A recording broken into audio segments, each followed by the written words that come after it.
Boise beer drinkers can buy Idaho-made beer in local grocery stores, but not Boise-made beer. Troy Oppie joins us now to explain how that is changing. Troy.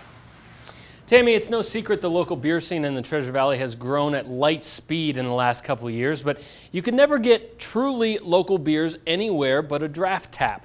Now, for the first time in about 15 years, you'll be able to buy local at your grocery store. It's 8 a.m. and history is being made at Garden City's Payette Brewing. We're technically the third brewery in Idaho to ever can. First one in an aluminum can.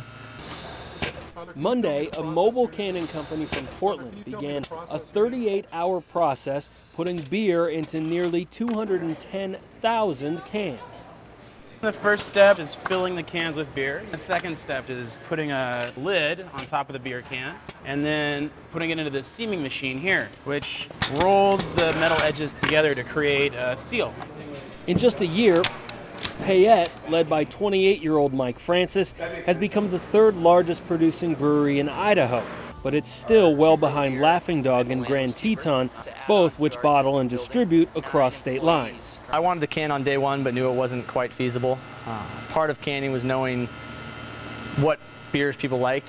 The last truly local beer you could buy in Treasure Valley stores was from Table Rock, but that lasted just 4 years. Bob McSherry is Table Rock's head brewer.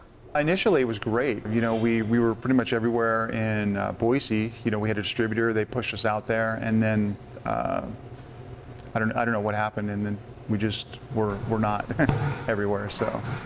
Before that, you have to go back into the 1980s, said beer historian and University of Idaho professor Herman Ronenberg. Bat Brewing, run by a cousin of former governor and hop grower Philip Bat, bottled into the 1980s.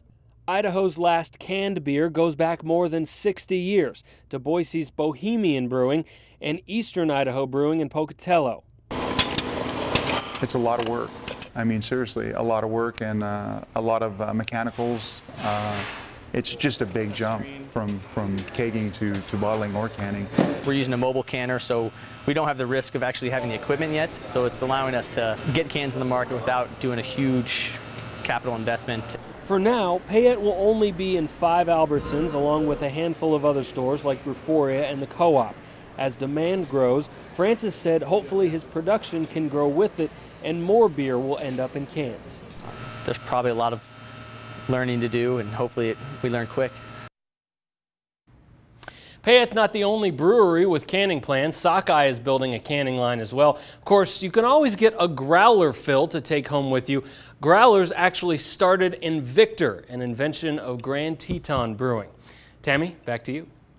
Pretty interesting. Thanks, Troy.